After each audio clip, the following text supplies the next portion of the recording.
Whoa, hey there, everybody. Welcome to Captain Nasty's Forza Minute, episode number, I think, 6.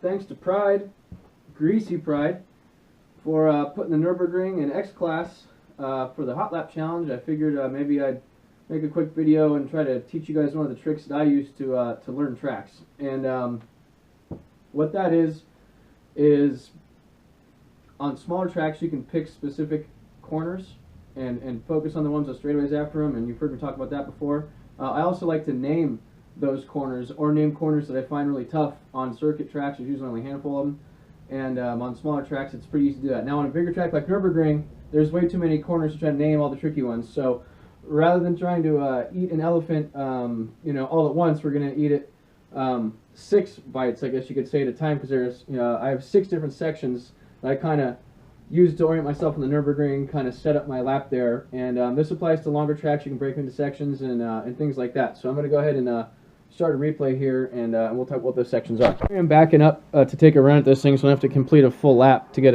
a clean start with speed. I got lucky and hit this on my first lap, this clean one here.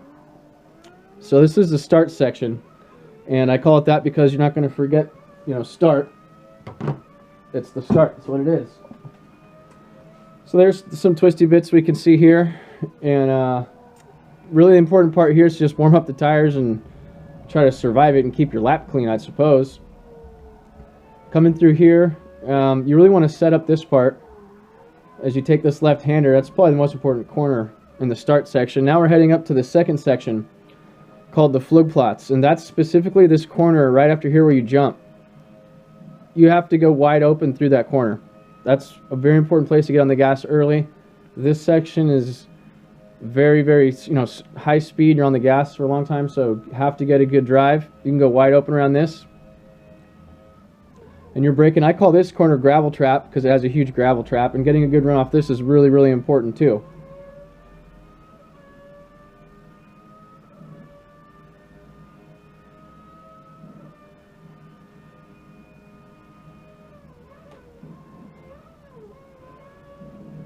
So here, this is the same section here.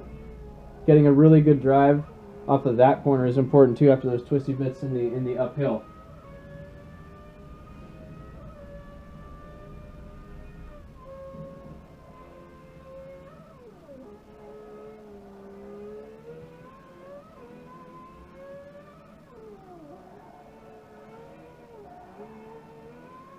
Short shift into third right there. I try to keep this car out of second gear as much as I can. I could have gone a lot faster through here. That was a lot of time lost. And then there's this super slow corner through here in this section. I still consider all this. I just named this section the Flugplatz section. It's got the straight and got this twisty part. That's another big mistake there. That's another important corner to get on the gas early. Big straightaway after that one. Don't run wide like I did there and be a clown. This is where I start the next section called Bergwerk. That's the name of this corner in real life. And a lot of people hear me call this 88-mile-an-hour corner. That has nothing to do with this car, or that doesn't apply to every car. It's really important to get a good drive off of this corner on the Bergwerk section, because this is, again, it's all wide open throttle. It's an uphill climb. And getting the best drive that you can is absolutely critical here. That corner, boy, that's a big mess up there. You can go much faster through there. And this is a relatively short section, the Bergwerk section here. Now coming up here, we have the carousel, and this is where I start the name of another section that I just call the carousel section. And, I'm sure you guys all know, after the carousel is when the track gets really a lot tighter and a lot almost more technical in some ways. It's just one section after another. And these are all sections in this section. So you're setting up here to get a good drive. On this next one, you're going to sacrifice a little bit and stay left and not use the whole track to get a good drive off this corner. This again is another setup section. You don't want to run it way out to the right there. You want to hug the left like I am and turn in, yep, and get a good drive here, because that's a straightaway after that, albeit a short one. Same deal there. Good, important to get a good drive. This is a very important corner to get a drive off of. Another sacrificing entry and corner speed is kind of what you got to do. Now this next section right here I call brunch. And I start that right here because right now you're setting up for a straightaway right there. I'm going to go back real quick.